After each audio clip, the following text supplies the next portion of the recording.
Dude, this Patrick Bet-David guy is my new hero. I love this guy. Everything he does is just fucking awesome. Which guy's this? Patrick Bet-David.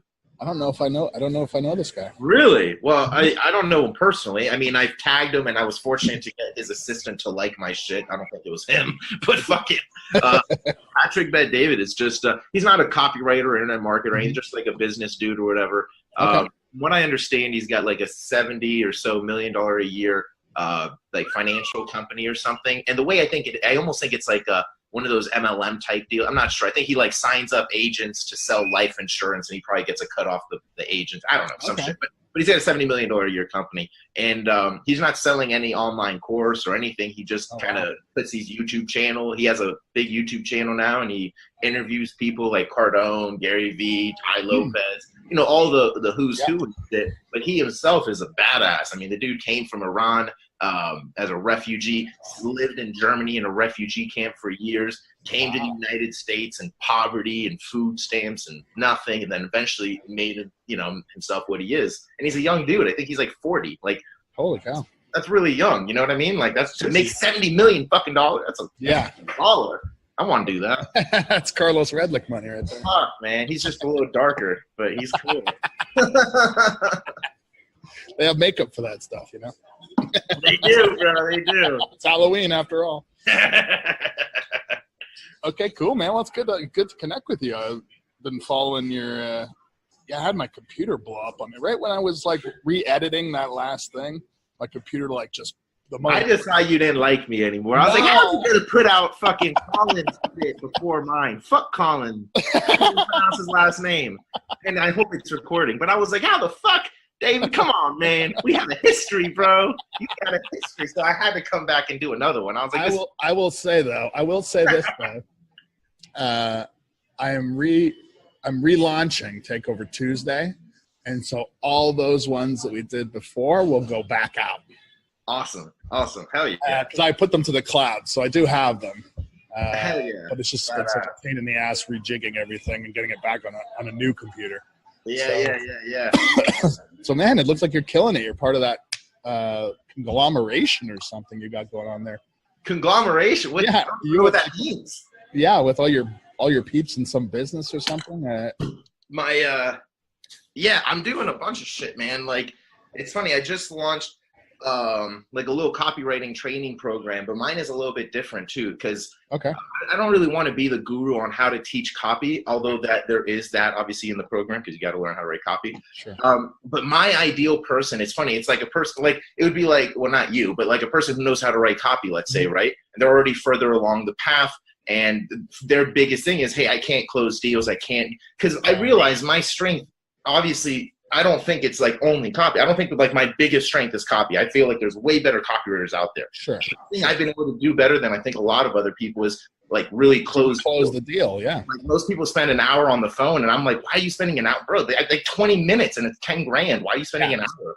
And so I've actually got a system to do it. And I'm not saying it from a marketer's perspective. Like I actually developed a system that sucked, and I was like, I got to can my shit so it works every time. Yeah. So anyway, my whole thing is I'm trying to get people to $5,000, $10,000 a month in 90 days. That's the goal. So the people who are joining my program, I mean, the only way in my opinion that you can do that is if you've got at least a base level skill in like email copywriting. But if somebody's coming kind of totally off the boat, so to speak, and they don't even write copy, it may not be the best program. You know what I mean? Right.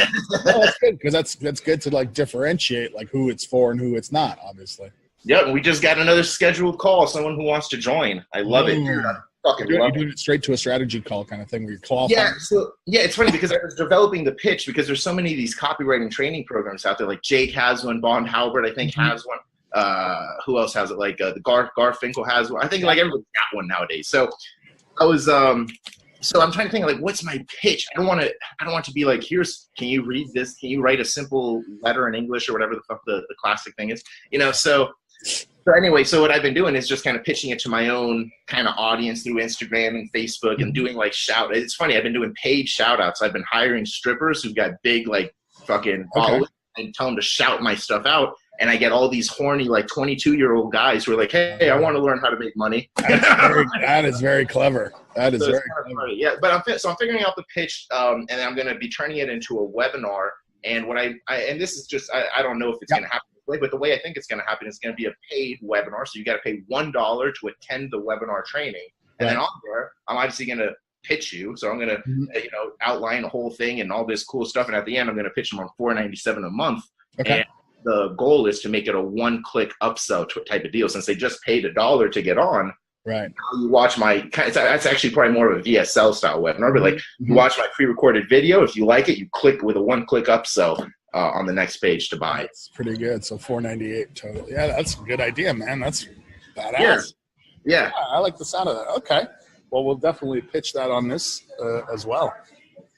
Sweet. Yeah. I mean, I was like, if anybody's even interested, they could just send me a private message and I'll just take them through the whole process or whatever. You know what's funny, dude? We're not even recording, but or maybe we are. I don't know. But I posted this little GIF. You know what a GIF is, right? Yeah. I posted a GIF on my Facebook with the exact like my script that I've developed to get people into my program when they message me.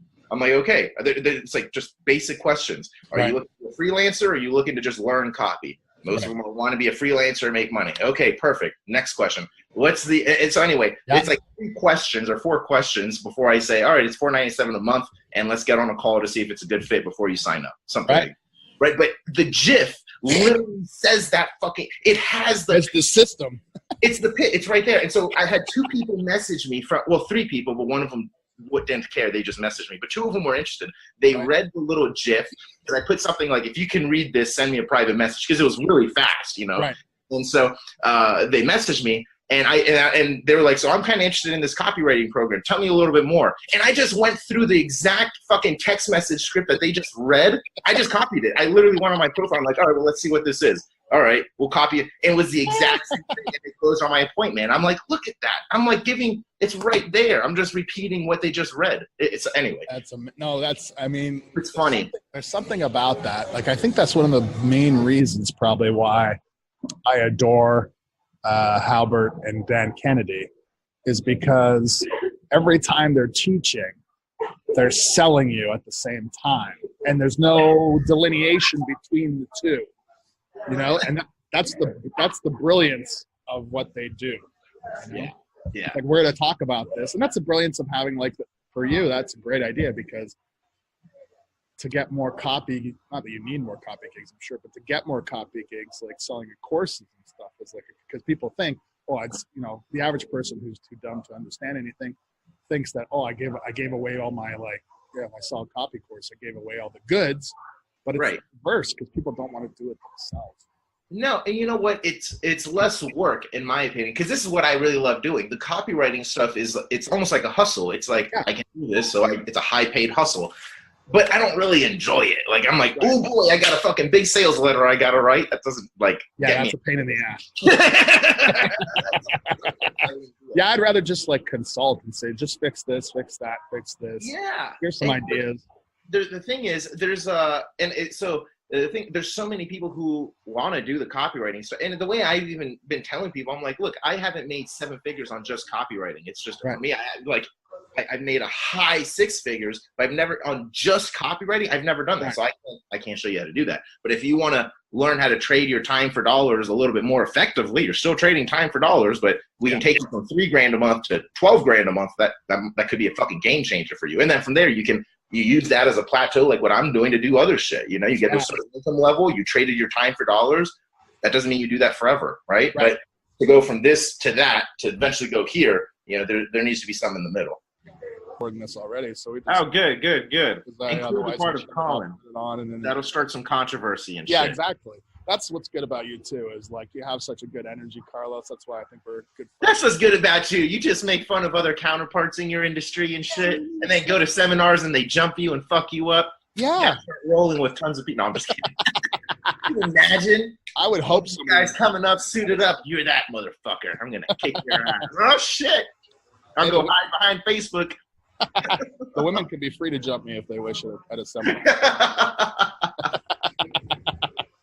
All right, so I'm not even going to talking about that. I don't mean to cut you off, but it just sparked something. So I had I shouldn't say the exact group, but anyway. So I pitched these guys there's two guys who have a big. I shouldn't say it's a copywriting group, but a big group on Facebook. One is a copywriter, one's a Facebook ad dude, and they're badass. I love those guys. Yeah. Anyway, I was gonna work with them, and I quoted them $10,000 a month, and it was too much. It wasn't gonna, it just wasn't a fit. So it didn't work. And then I went to Mitch's event where I spoke in San Diego, I think. Right. And when I was there, some dude came up to me, and I was like, I had just lost this deal, like a day ago or some shit, or 2 days ago. Right. And this fucker comes up to me, and I don't even remember his name. Good-hearted person. It may just be a coincidence, but he was like, hey, I'm writing, and like out of nowhere, like he's writing copy for these people, and it was a big game changer for them and all for him. I'm like, dude, I just lost this deal, and you picked it up in like 24 hours. Good for you. But I was thinking in my head, I'm like, is this guy coming to me like I got that deal? Fuck you. Throwing it in your face, yeah. Yeah, so in my head, I like that type of stuff. I don't want to, like, I like it because I'm competitive. So when that happened, I was like, oh, okay, perfect. And then I went and spoke on stage, and I felt so fucking badass. And then I called him out because he had said, I had mentioned something about business cards, and that person said they have business cards. And from stage, I called him like, dude, you have business, and I'm pointing at him from stage. Why do you have business cards? You're a copywriter. Like, what the fuck are you doing? Like, people throw that shit away.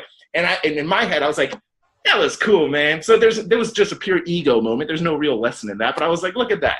Even if you lose a deal, they're going to rub it in your face. Just keep on moving, dude. I was speaking on stage, and he was listening to me, and I had to put that in my head. I was like, oh, what am I doing, man? Yeah, he's looking up at you, bro.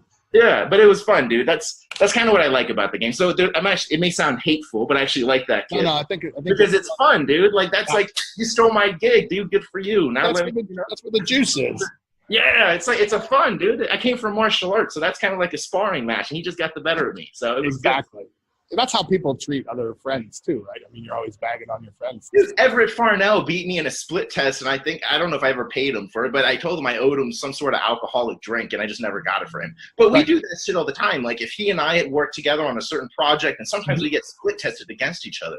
Right. And he's beat me before, like by a whole percentage. He beat me, in this thing called I think it was called the Tesla code. I don't remember, but he beat me in that shit. And I was like, motherfucker, he beat me, Right. But it's fun, dude. And so he and I are good friends, and we go back and forth and stuff like that. So yeah, man, you got to have a little bit of competition and kind of that. Yeah. It keeps it going. I mean, it keeps it lively. I mean, this stuff is pretty boring Otherwise, you just kind of take it like you just got. I don't know how you would take like it. Yeah. You would take it really badly. Like, damn, I suck. Nah, dude, you just got the better of you in this fight. That's good. Got another one. It happens. One thing, because you're a master at this, I would say, which is accomplishing things. I think looking through, your success in the last couple of years here since we met. I mean, one of the things I would say to people, which I tell other copywriters and stuff sometimes, is like, just take some fucking action.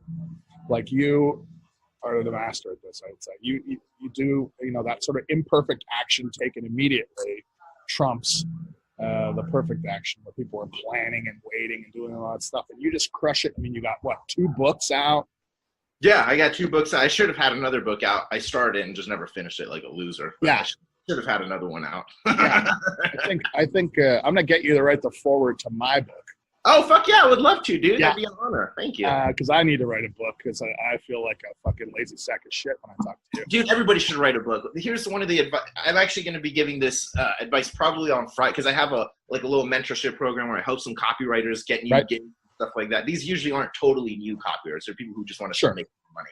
So one of the things that really helped me, or I'm going to suggest to everybody on this call, is I just wrote these books, right? And these books took me like a week max to write. It wasn't really that difficult. Right. It was essentially, I wrote or I did a very long webinar and then transcribed the whole webinar up, and it's a short book, right? Nice. So I did that. But here's the thing that really helped me. There's a list of 90 financial publishers that I found on Jake Hoffberg's group, and now it's in my group, right? I stole it from Jake, so credit to him. Yeah. But I stole from his group, and I had, emailed all these people cold, and I got people responding back to me. But instead of just leaving it, and this is the part I actually never tell anybody, I say, all right, hey, email all these people and then close them on a project. And that's what I did. But as soon as people started responding back to me, I immediately sent my book to every single one of them because they're public. It's not hard. So, I mean, it cost a couple $100, but I included some of these people who were big, like Agora Financial, probably got 10 of my books. They don't even know who the fuck I am, but they got 10 of my books. You know what I mean? Palm Beach Research, who I don't know if they're Legacy Research, it's a Agora company. They got another 10 of my books. And Fernando's like, hey, Fernando, who runs the place. He's like, hey, I'm passing it out to some of our copywriters and staff, and it's in our library. Cool. Nice. These guys, Adam Mesh, who's another financial publishing guy, not Agora related. But a competitor, he's got my books in his office because I sent it to him. So one of the biggest things is you're putting these books out, or you should be, to develop your credibility. But you don't have to wait for people to ask for it. You don't have to wait for people to buy it. You don't even have to wait to be on stage to give it out for free or sell it. You can just say, hey, I'm going to be pitching all of these people. Let's just blast out the book. It cost me $200. I don't remember. Let's say $300 to mail all of that out. Or let's even round it up to $500. Dude, the minimum price tag for a sales letter is like 10 grand. Let's say 9 grand, and not including email. I mean, it's like, it's a stupid investment. Like, you should totally do it. So one of the things that that I would suggest is if you're putting a book together, don't be timid. Be aggressively putting that shit out. And when I was sending out my books to Agora, I mean, dude, this is Agora. They're better copywriters than I am. I mean, they've been doing it for 20 or 30 fucking years. Doesn't matter though. They need copywriters, right? Right. But see, in my head, that's what I was thinking. What am I going to teach them? I have nothing to show. But dude, come on. Yes, you do. Just put some shit out there. So I sent them my book, and they all loved it. I don't know if they read it, but they loved the cover. You know what I mean? So that type of stuff works. And now when I talk to them on the phone, I mean, what do you think I bring up? I'm like, hey, dude, did my book get to you? Oh, yeah, it got to me. Thanks so much, man. It's in our office right now. Oh, man, I sent you guys 10 of them. Do you think you could pass it out to your best copywriters? Yeah. Because now if the copywriters are following me, even if they're better copywriters, but they're edifying me, that makes me better. That's right. Yeah, you're just bored. You're trading on the fact that they're paying attention to you. Dude, you got to be all up in their face. All up in that shit. You got to be all in there. And you're definitely the master of that, man. I think the speed with which Get it in. Action, man. The speed with which you take action is like what people should take away from. And I recommend anybody listening to this to follow Carlos immediately, because you crank out shit every day. You show up every day. And if you look back, to see where you came from, it's been just a couple short years, and you are just absolutely crushing it. And I appreciate that, man.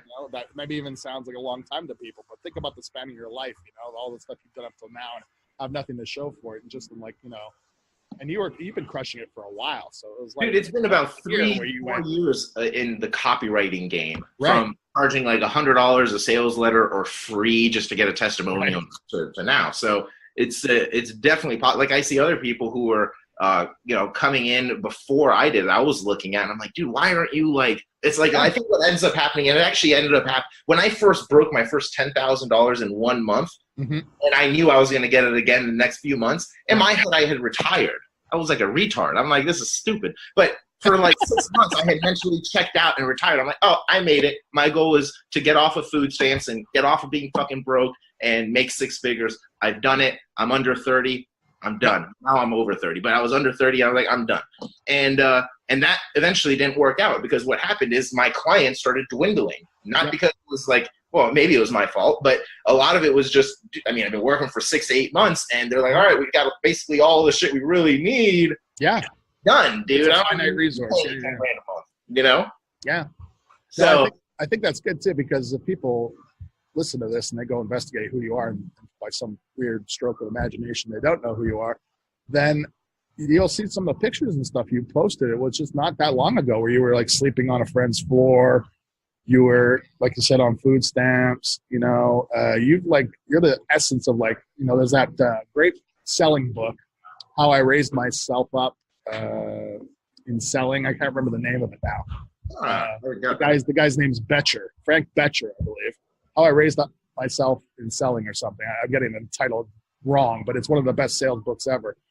And he talks about in there about some of the things he did to sell people and close people in different interesting and things that required physical action, I would say, which were I think he traveled around with Dale Carnegie at one point. So he was doing speaking events with Dale Carnegie. And it's one of the books that Dan Kennedy recommends. I think it's probably where I heard it. Oh, damn. Yeah, I've heard about that. Yeah. It's a. I picked up a copy. I picked up a copy in an old bookstore. Because I Isn't that something? You got these books in there that deliver $1 million advice that they sell for like 97 cents or some shit. Yeah. Crazy. It's crazy. I mean, everyone's chasing the new shiny object course, whatever, but all this stuff's been done previously. Dude, I got the Michael Masterson's, I think it was Michael Masterson's, but this was years ago, but it's Ready, Fire, Aim or something like that. Oh, yeah. For like $5 at a fucking library. I'm like, can I buy this book? Take you from 0 to 100 million, Yes, yeah. I didn't even read the book, but I wanted it, so I have it. I was like, I like that title. I'm gonna. I like that title exactly. That's true. It's like that whole idea. Like I think it was the first time I ever heard somebody say it. I think it was Gary Halbert on like a video where he said that money's attracted to speed. Oh man, that's true. And I was like, Carlos is thinking about that in this call today. I was like, Carlos is like, you're the epitome of that quote, which is like you just take action every single day moving forward, and like you don't stop. You're like it's like guerrilla warfare for you. I mean, you just like continue to pound. Dude, I don't want to be fucking poor ever again. Like, that shit traumatized me. I feel like that's a common thing. Everybody, that's why, I don't know. A lot of copywriters and internet marketers I spoke with were broke at one point in their life. Right. So, for me, it's like, it's a very common thing. I don't think I have a very strange story. Right. The only thing is, like, I just don't want to be there again. And I already know what it's like to hit. And I'm fortunate, in my opinion, that it happened when I hit 10 grand a month. God forbid it happened when I hit 100 grand a month. And then I mentally checked out and thought I was done. Like, it happened at 10 grand. So I only had 6 months, to really kind of be retired at 10 grand a month. And then I was like, well, this isn't good, man, because now I'm back to zero. I got to figure some shit out. So that's when I started thinking. I'm like, what do I need to do? I need to get retainer clients. I need to get partnerships going. So even if I don't have to write copy anymore, I still have a little bit of cash flowing in. I need to get some money. So my whole mind went into, dude, I don't ever want to be poor again. How do we make that shit never happen? And Danavir Saria, I always screw up his name, I think, but he had said, it was a huge compliment to me. He shouted me out in his group, and he said some strategy that I forget what it was, but some strategy I said was like taking a sledgehammer and like to get a lot of money. And I was like, dude, that's such that in my opinion, that was the perfect example of how I do it, because it's not very dainty and very strategic at all times. It's like, dude, we need to go into like income producing mode. Like if I go less than 15 grand in a month, and let's say I've only made 15 grand in a month, and it's like the 20th of the month, my mind is going into income producing mode because I'm like, dude, I'm so fucking far behind. Like I start calculating, I'm like 5 more, and that's 10 grand a month where I was years ago. Am I really as good as I was? Shouldn't I be better than I was 2 years ago? Of course I should. Why the fuck am I here? Like it bothers me. And so my whole mind just goes into like straight income producing mode. It's not build out mode, which sometimes is what you need because you can probably scale it better. But it's just, that's exactly what I think. I'm like, what do I need to do to get fucking 20 grand real quick into my bank account? And so so I hit up every single fucking client I've ever had. I've worked with over 150 clients now. I hit them all, even the ones who I didn't do well with. Like I didn't convert. I'm like, yo, do you want to take another shot? Let's take another swing of the bat, right? Fuck it. Who cares? If they say no, they say no. Someone's going to say yes. And I only need one to say yes at 10 grand, maybe two to 10 grand, right? And so that's what happens every single time. So as soon as I'm starting to feel like, even a little bit, which doesn't really happen anymore now, but because I'm always, as you can tell, I'm like really almost antsy and shit, or like, you're fucking like, this is how I am. This is like, even, but you're not ADD though. I don't think I'm ADD because I've had Adderall before. My friend has been Adderall to work, and what it's done is made me more hyper and more angry. Like I'm angry. Like if I was. Like normally I'm on point. Like if I say I'm going to be there at 8 a.m., I'm almost always there at 8 a.m. Sometimes I don't. But let's say the person came in at 8:01. If I'm on Adderall, I'll be like, why the fuck are you 60 seconds late? Get the fuck out of here. I don't even want to. It's a bad combo. But from what I was told, people who don't officially have ADD react this way. They get more excited and hype or whatever. And people who do have it and should be prescribed Adderall or whatever, they calm down. Yeah. I don't know if I really have ADD. I don't know if you go calm down at all, ever. I don't fucking calm down, dude. I smoke weed and I still get excited. I'm smoking weed while I'm talking to clients and drinking coffee. It's like I don't even know what's going on with me. You know? Well, I think whatever's going on, if you could put that in a bottle and sell it, you'd be Dude, it's just massive paranoia. The reason I went into when I first became a martial art instructor, I had to do this like test or whatever, you know, it was like, I was just scared of getting beat up because it was 2 rounds where you could only kick and knee and the other person could punch you and kick you and do all this bullshit. And you had to get a certain amount of kicks in, all these like requirements as to why you're getting beat up. And so a lot of people, what ends up happening, because I had seen a lot of other instructors go through this test, and what they always did is they would just go there, get beat up, and then pass. Right. They're like, I just want to go there, get my lickings, make sure I get the minimum, and I pass. But then they would be barely able to walk. They'd be fucking crippled for 2 weeks. I'm like, dude, I don't want to get beat up. Like, I don't want to get hurt. So I developed, it wasn't even my strategy. My martial arts instructor helped me develop the strategy. Right. Executed it. He was like, hit twice, run away. Hit twice, run away. And so if you watched any of my old tests, I was hitting and I'd run away. The person barely touched me and shit. And so I was like, the whole train, and that's when and the reason I'm bringing this up is it was just a fear-based training. I didn't want to get beat up. Like, I don't want to be poor ever fucking again. So the opposite of poor, grind, and it doesn't grind till like midnight or something. Just like income-producing shit. Like, make some shit fucking happen. Put out a book. Cold email people, run some fucking ads, get on the phone. Like, what are you doing? Did you make a sale this week or not? Why didn't you make a fucking sale? Like, why don't we think about this? Like, if I don't make 5 sales a week, whether it's for a fucking wristband or a copy project, I'm freaking the fuck out. Yeah, I need to make at least a $20 sale. Like, what the fuck? Yeah, I think that's what is so good about you too, Carlos. Sorry, man, I'm getting all like. yeah. Well, you're just like not concerned with like what people think about how you're going about things. You're just taking massive action all the time, regardless of like what it is. You're not worried about like, how does this make me look or what. You just continue to plow forward, and you're like, you know, everything be damned, because you're, like you said several times now, it's like your motivation is I don't want to be broke. And I think if people had that motivation and had maybe experienced it more like you did, that they might do the same thing. I mean, they might just keep moving and not worry about the details. I think sometimes people like, and I had this issue too, so this is why I bring it up. I used to try to like make this grand reason, because everybody's like, what's your why? What's your why? Right. Like, my why is like, I want to be fucking rich. I never want to be broke again. Like, that's my fucking why. That's very selfish, but it's true. Right. And so before I was like, I want to fucking save the world. I want to go to Bolivia where my mom's family is and like fucking turn it into a first world country, then a third world country. And like, these are things I want to do. But it's not waking me up in the fucking middle of the night. The thing that wakes me up in the middle of the night is like, dude, my bank account is like 20 grand from being broke, or X amount of dollars from being broke. Like, that's what freaks me out. So for better or worse, maybe that, you know, some people don't like that type of stress or whatever. But for me, it's like a game. I'm like on a I don't play football. I don't know anything about sports, but I'm on a football field and the fucking end zone is here, and I just keep getting fucking tackled and drop back 5 yards. That's what keeps me up at night. I want to get to the fucking end zone, whatever that means. There's no real end goal for me. Like, I'm not saying I need to make $10 million or $100 million and I'm going to stop. Maybe I need to do that. I don't know. I'm still young in this entrepreneurial world. But at this point, I'm just like, dude, I need to win. My whole why is I need to fucking get like, I need $10 million in the bank within the next 5 years. That is my goal. Yeah. But like, you can't do that shit just writing copy. I don't think I can at that skill level. I can do $500,000 doing fucking copy, another $500,000 doing partnerships and softwares and shit like that.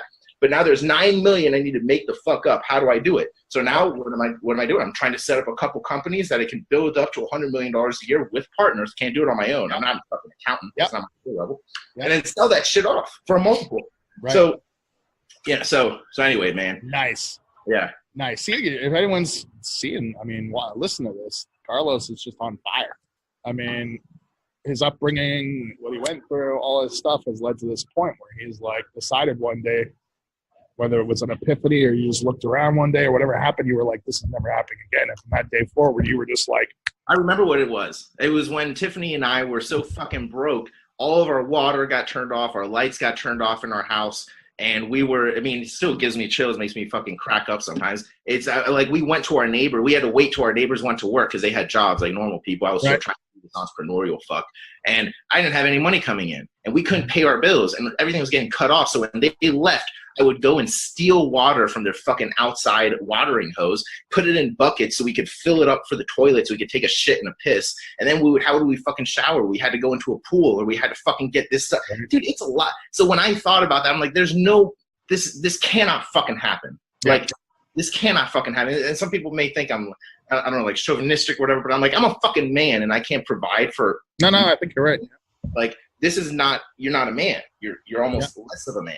Like, that's what I think. Maybe you can call it less of a woman if you can't support your family, whatever it is. But I'm a guy, so I look at it like, dude, my chick is fucking hungry. I'm hungry. We can't even fucking get water. We're stealing water from our neighbors. This is not how men do shit. Like, you need to step the fuck up. And that was kind of the decision. I was like, I'm not going to bed until I make money. And that has just stuck in my fucking head, because when I think of going broke, that's what I think of. I don't think of just like, I have $0 bank account. I'm like, I have to degrade myself to steal. I didn't even ask because I was embarrassed. I stole their fucking water. That's pathetic. And I had food stamps. I couldn't make it work. So, I mean, I'm like, I can never go back to that. So if I'm ever forced to go back to that, I'll go fucking crazy. Like, I won't be there for very long. Like, it just won't happen. Like, I'll get a job before fucking that happens. Like, fuck that. That scared the fuck out of me. I don't know how that doesn't scare people. Like, I hear you. That's scary. Could you imagine living like that forever? Like, oh man. Dude. And people do. People live that shit forever. They live that way. I know people who do that. They live it like their life is just day by day. It's just day by day. They don't do shit. They complain. They don't. I mean, or it's just time. Or they smoke. Like, listen, I love smoking weed, but some people smoke weed and then just let the day pass by, and then it's almost like let me push away all my problems, smoke up, and then I'll be happy, and then tomorrow I'll have to do the same thing again because I didn't actually solve anything. And it's just on fucking piling up. I don't want to do that shit, dude. No, you're the poster child for like smoking weed and being productive, I would say. Yeah, I think weed has actually helped me because all of this kind of, I don't know if it's energy or anxiousness or paranoia gets balanced out by the weed, which is why I think I can function. Because if I didn't smoke weed, I would literally, like, the only thing I would be freaking out, I could be making $100,000 in a month and I'll be like, oh my God, that's $90,000 away from being broke. Yeah. Like, so the weed will be like, I kind of appreciate where I've been, but it doesn't make me appreciate not do shit. I'm like, because I do every single day. I think about the food stamps. I think about when I was fucking stealing water. Like, that is fucking imprinted in my mind forever. So it's I don't know, man. Weed kind of keeps me balanced, but it doesn't make me feel down at all. Fuck that. So, maybe it does, but I wasn't slow. I think it's whatever you're doing, you just keep doing that. That's what I think. I mean, I don't care what. Someone told me I was a cokehead because I was from Miami. I'm like, bro, I've never done coke. I just took a bunch of weed and turned it this way. Could you imagine if I did coke? I couldn't imagine that at all. We'd have to keep you in frame. They're crazy. So, speak to some people out there. We're copywriters. Give us a simple, we've done this before, but let's go back over, because I think it's the fundamentals of like going out and getting clients. And then we're going to talk about, just give them 3 sort of examples of what they should be doing like on a daily basis. And then we'll talk about the other half of it. Like you mentioned earlier, you said 500,000 from copy, 500,000 from all these other projects you got going on. So let's start with the copywriting, and then we'll go into like what other things they should be looking at. Yeah. So, I mean, I'll just tell you I'm going to do a 0 paid ads approach, because now I'm using paid ads, and I think paid ads is awesome because you can scale your shit. You just get less quality leads, but you get more. So it's easier, right? There's only like so much I can tap my personal Facebook profile. But anyway, this is how I got started. What I would totally suggest for everybody, if you're a copywriter and you just want to bang an extra quick 10 grand or something, is this sounds so simple. I gotta make this process longer or something. It's so stupid because it's not like I actually told one of my guys this who joined the program. He's like, oh yeah, I kind of started doing that, but I never really finished. And I was like, oh dude, that's why fuck you. That's why you're not making money. So anyway, here's the deal. I just went into different groups. Let's call ClickFunnels one of the groups, and you do a couple approaches. You can post in the group, which is a very common, probably the better way of doing it. You post something valuable in the group, and everybody who likes your comment, you add them as a friend. Cool.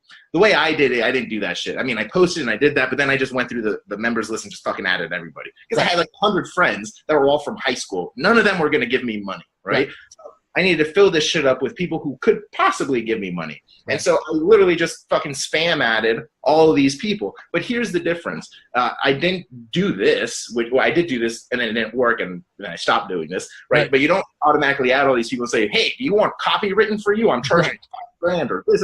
Like, come on, you're like a network marketer. They're going to get the fuck out of here, So the way I would do it is, and some people still don't like this, totally fine. Again, this is like the sledgehammer approach, right? Yeah. So I would just send them a message as as soon as they accept your request, you get notified. So I would just send them a fucking direct message saying, hey, what's up, David? My name's Carlos. I really appreciate you accepting. I'm not here to pitch you anything. Just want to connect with other entrepreneurs. Hope that's okay. Question mark. Right? And then what does that do? It's like the whole sound fair type of deal and say, yeah, that's okay. Of course it's okay. You're not here to pitch me? Sure. And then the next logical question that ends up happening is, so what do you do? And then you tell them, well, I'm a copywriter and I help a few people with their landing pages and emails and sales pages and stuff like that. What kind of stuff do you do? And then they tell you, and then that's generally it. You keep in contact, and that's fine. Sometimes, though, they say, wow, well, we should get on a call because I need some emails written, and maybe you can help me. And there's how you get your clients. Now, so there's one approach where it'll just kind of naturally happen through conversation. And then the other approach is, since I've added all these fucking people, I now just do what I do now. I post something related to I actually used to do this more so before. I used to go through different things that, like, here. Different products, yeah. Well, yeah, and so I would I don't know if you guys can hear me. Didn't need to get out of the picture. So I'll go and I've got books like this from Eugene Schwartz. Yeah. And so what I would do is I wouldn't. So here's where most people will screw up. They'll take this book and rip it off wholeheartedly, and then pretend like they made that genius shit up. No one likes that, dude. And if anyone has any idea what this book is and you get caught, your reputation is fucked. So it's better to not lie. My whole thing is just be honest. You can actually I've cold pitched people in the financial industry and said, I like cold emailed all of them. And I was like, something along the lines of, hey, I'm really interested in breaking out into the financial copywriting world. I'm new to that. I've only written for self-development and health and a few other things, but would you guys be open to hiring any new copywriters to test? Sure. And people say yes. You don't have to lie. Like, all this shit. So anyway, back to this. So whenever you've got people on your Facebook profile, if you don't have like these natural ideas circling through your head, well, just stir some ideas up. Flip it open. I just flip open the book, anywhere in the book. Random. Okay. And you pick out a lesson that he talked about. If I'm spending $100 for an ad, then so here he's talking about spending money on an advertisement and knowing your numbers. Right. That's actually the principle that Eugene Schwartz is talking about in one sentence right fucking here. Yeah. So what I would do is I say, I was just reading Eugene Schwartz's mail order book. A lot of people don't have that. And one of the biggest things that he stressed back in the direct mail days was that you need to know your numbers. And what's so amazing is you still need to know your numbers even in the Facebook ad age. And then you just go into a little example. Yep. But what have you done? You've created content, borrowed from Eugene Schwartz, giving credit to Eugene Schwartz. Because now people like people who know their history. Like if you're a copywriter, you've never heard of Eugene Schwartz, you're probably not a serious copywriter, right? Correct. That's a great idea, and I've done the same thing. I like to turn some of the things I've put on my blog and stuff sometimes are turn movies into like examples of like what you should be doing. Like I wrote something about The Color of Money, the movie The Color of Money, because one of the lessons in the movie is when Paul Newman is teaching Tom Cruise at the beginning. Tom Cruise is like, he wants to beat everybody, but when he just flat out beats them cold, he doesn't make any money. It's like a front end offer. It's like he just gets that $100 or whatever. And Paul Newman's like, no, the real money is on the back end. So you gotta like draw them in. You take a loss, and then you cream them for like 10 grand.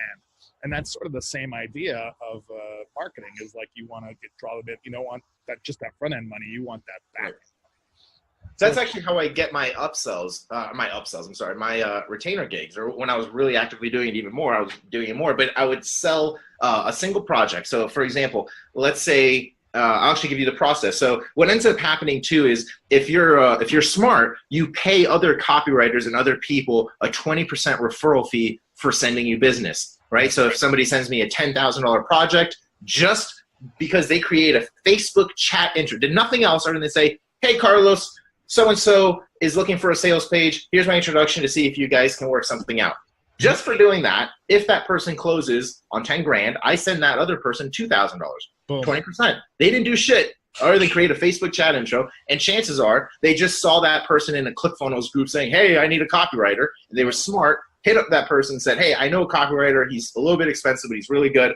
Do you want an intro? And then that person says, yes. And so now it's like the best, they had to put the fuck out of me. They've already told them I'm expensive. It's a third party endorsement, so to speak. So it's a little easier to close. And then they send them my way, and I cut them a slice of the deal. But here's where I was going with that. Okay. once I get referred a deal and I close them on whatever they want, right? It's the first project is more for them than it is for me, in my opinion. So let's say they want emails. Okay, I'm gonna write you your emails. I'm not gonna try and sell you 20 other things right now. Right. You want emails? Cool. I'll suggest a few things. If we can get that to like $5,000, $10,000, sweet. Let's kick some ass.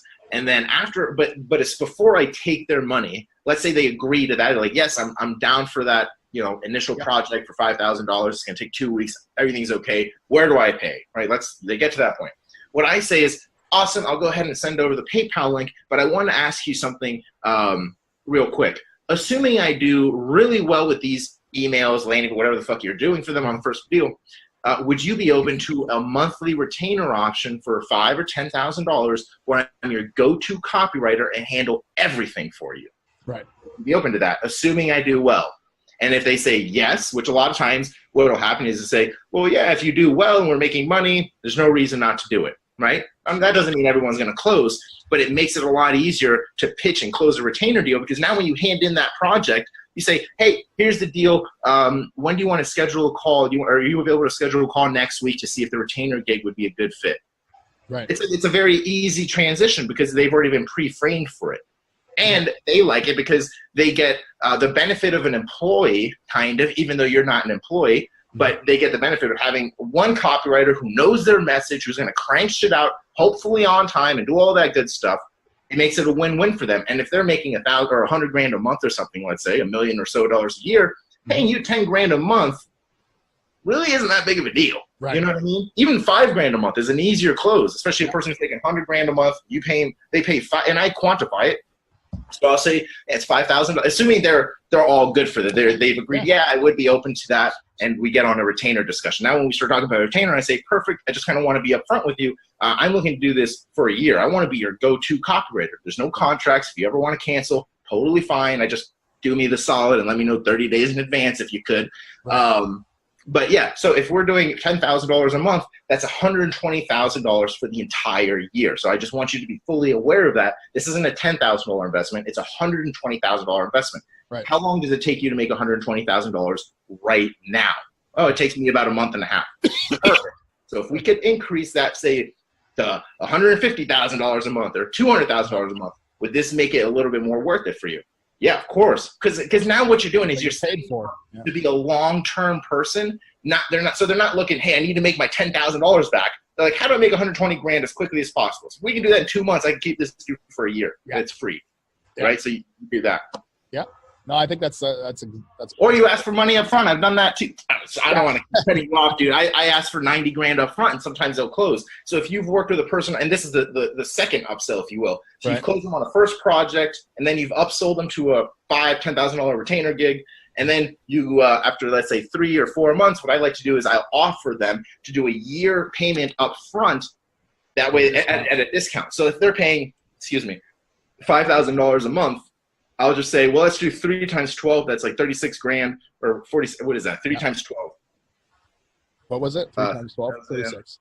Yeah, 36. So instead of doing, like $60,000 per year at $5,000 a month, if you want, we can just do $36,000 total, and that'll be an entire year. I get the money up front. It's cool for me, but it's a steep discount for you. You already know I'm not going to run off with your money. I've been working with you for 3 months or 4 months already.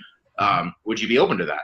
And dude, $36,000, like, dude, I made that in a month. That's not even that hard. These guys who are really your clients should be far more up the food chain than you are. So $36,000 for a year of work after you've already been getting paid $5,000 a month for 3 months or 4 months. It's a no-brainer, dude. You're saving them money. They know that you're not going to run away. And if you've done a good job and you've, what I like to do is I try to get on the phone with them weekly so they know where we're at and they don't just feel like they're just throwing money away for no reason. Yep. Right? They need to feel comfortable. But if you've done a good job, you're a professional, getting $90,000 or $36,000 or whatever amount it is. Like if you're charging $120,000 a year for $10,000 a month, you can charge them $90,000 up front because now it's the same principle. It's a steep discount.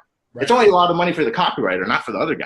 That's right. Now for that retainer gigs, what sort of because if you've ever worked for clients and people listening to this will maybe associate with this, hopefully you've got good clients and none of this occurs, but if you're starting out, this may be something that you butt your head against into a few times, which is like scope creep.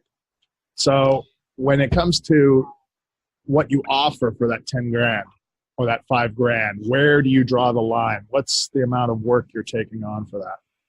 So I do essentially $5,000 will get you, and we preset this. So I'll answer this kind of a little. So the first thing is, if I'm charging them $5,000 a month, that's probably just going to be emails and Facebook ads and nothing else. That's about it. And I don't put a limit. I don't want like there's 20 emails. But I kind of tell them like, look, if we're doing $5,000 a month, you'll get roughly 30 or so emails for that. Sometimes you need more, sometimes you'll need a little less, but let's just call it around 30, and then the same amount in Facebook ads, because that shit doesn't take me very long. It takes me like an hour to do 20 Facebook ads, not that hard, right?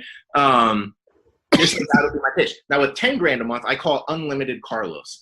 The thing is, unlimited Carlos isn't really that scary. I've never been, and I've worked with big companies, I've never been so worked. Like it just doesn't happen. And the way, again, I pre-frame it is, it's $10,000 a month. It's essentially unlimited Carlos, but the way I like to structure it so nothing falls through the cracks is, or unlimited David, or whatever.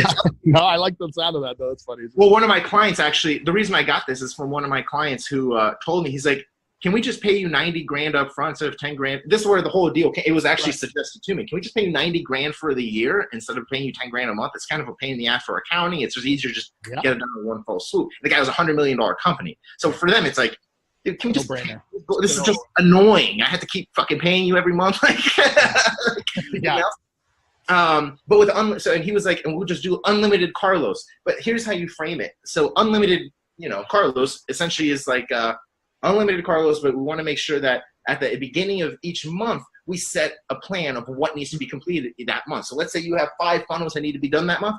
Cool, but we need to figure out exactly what the time frame is so we can get it done. I don't want anything falling through the cracks. Right. That work with you? Do you have someone that can help organize this? Right. Do you have a project manager? Yes, perfect. Okay, so that's kind of what I do. I've never been so overworked like that. Usually what ends up happening is you crank out a couple funnels, you do some emails, and a lot of the other stuff is almost like maintenance. It's not really that hardcore. The other thing I do is, and I stole this from my buddy Taylor Welch, and from the Smartest Guys in Marketing or something. Fuck it, he's one of the guys who I charged $10,000 to, and it wasn't a good fit for them. Not that they can't afford it; they can definitely afford it. It wasn't a good fit for them, and they hired this other guy. So that was it from before. That was that. Gotcha. Anyway, which talking about it, Taylor's going to probably interview me to his group. So what's up? Yeah. Anyway, shout out to Taylor and Chris. Shout out to Taylor. So I stole this from him. He mentioned almost in passing on a Facebook post, which it just shows like there's so much gold out there people just overlook because it's not paid. Mm-hmm. So he was giving advice on how he closed $10,000 per month retainers. I'm like, dude, this is fucking perfect. Let's see what he's got to say. I'm pretty smart. Let's see if he's smarter, and he was smarter. So he was saying, one of the big things is people will say, okay, yeah, sure, I'll agree to $10,000 a month, but like, is there a contract? What happens if you suck? Like, am I doing this for a year? So what he did to overcome a lot of that stuff, the way I took it is he would say it's $10,000 per month, and we agreed to a 3-month type of deal. So we have 90 days. I'm here to make you all that money back. We're here to crush it, do all that stuff. But God forbid you hate me and this relationship sucks. Well, after 90 days, we reevaluate where we are. We see if the copy has been effective and profitable. And if it has, we keep on going. But if it hasn't, no worries, no hard feelings. We'll just cut it right there. Right. But 90 days is a solid amount of time so we can get you results, and so you actually get a feel if this is the type of copywriter you want to work with. Does that work with you? And they say yay or nay, usually yay or yes, because it's a 3-month commitment. It's like a micro commitment. And so they know there's an end date. They're like, all right, $10,000 a month, that's $30,000 total to test this. I'm going to try and get as much as I can during these 3 months. And if this person comes through, let's keep it for another 3 months and another 3 months. And so these little micro commitments are really good to initially close that $10,000 deal, because it kind of relieves the stress of what happens if I don't like you, or how long is this, That's excellent. Very good. Now, shout out to Taylor. He hooked it up. Shout out to Taylor for sure. Great guy. Talk about who you're going to work with. What sort of, like for you personally, of course, but you obviously are taking a look at like what they're doing per month and stuff. You're not working with people who obviously don't have businesses or are just starting out. You want to sort of speak to like who you should be taking on as clients, because I think a lot of people get this wrong too, is like they try to work with people who don't have all their ducks in a row already. And that sets themselves up for failure because it's hard to generate the results because the rest of the ducks aren't in a row and so forth. So maybe talk about who you look for in a client. So I look for people who already know the value of copywriting. I don't go after local businesses because local businesses generally won't pay you 10 grand for a sales letter because they're like, why the fuck would I pay you 10 grand for it? That's like 5 times my rent. There's no way I'm doing that. You don't go after people who you have to educate on the value of copy, even if they need it, right? I don't do that. I just go after people who are already winning, who've already started using copy. So here's an example. Everybody in the 2 Comma Club on ClickFunnels. Yeah. They probably know the value of copywriting because they made $1 million through their funnel. And there's 2 pieces to a funnel. There's traffic and there's copy and an offer, obviously, right? But sure, basically the 2 pieces. So if everyone, there's hundreds of these fucking people in the 2 Comma Club, they all see the value of copy. They've all made at least $1 million in revenue. There's a good chance they can pay you $5,000 to $10,000 to write some copy. So why wouldn't we just go after 2 Comma Club people? Exactly. Boom. Easy. No, I think that's something people don't consider. It seems very straightforward and obvious, but or financial publishers, dude. People talk about Agora like it's hard to get hired by Agora. I know people who suck that work with Agora on staff, because they're getting but it's not that hard to get hired by Agora. The thing is, like, there's like a big move from what I've seen within the Agora companies where they want to hire on-staff copywriters, train them up, and it's actually a really good model. But that doesn't mean they don't hire freelancers anymore because they say they don't want to. They still do. You just have to ask. So I messaged them like I did, all 90 of these guys. Some were Agora companies, some were just competitors of Agora, etc. And I was honest with them. The first time I messaged them, I told them I was totally new with financial copy, but I had done, which was true. I was new in financial copy, but I'd done other shit. Like you can just be honest with people and direct, and that works so much better than trying to be like, extra positioning. So many copywriters are scared of hurting their positioning. And I get it to a degree, but like if you're making $0 a month and you're charging $15,000 for a sales letter and you haven't closed a fucking sales letter in 2 months, you need to take your shit back down, or you need to figure out another method. Maybe you need to get a $10,000 retainer client so you have steady income, and then charge your $15,000 per thing, because now you can afford to not get a client. But there's so many of these copywriters that I feel get stuck in this like little hamster wheel, or this little area where they're like, I'm not new anymore. I've developed some credibility, which means people need to come to me. I can no longer go to them, or else it's going to ruin my positioning. I'm going to look like a scrub or a newbie. I don't give a fuck about that, because you don't care about that. You're going to get hit up one way or another. Like, did it do well? Awesome. Let's do another deal. Did it not do well? Shit, that sucks. Let's work on it again.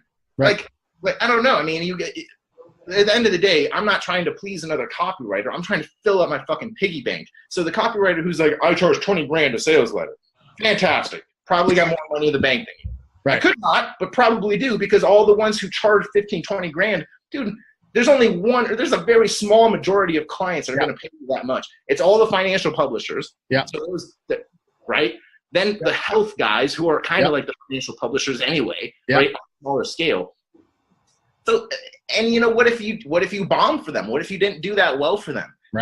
So anyways, there's just so much stuff. It's this whole positioning thing in the copywriting world, I think, has killed so many people, which is kind of why I've tried to position myself as like the hustling copywriter. I don't give a fuck. Like, I'm going to cold call you if I need to. Like just what I did with Agora. Like, it doesn't even matter.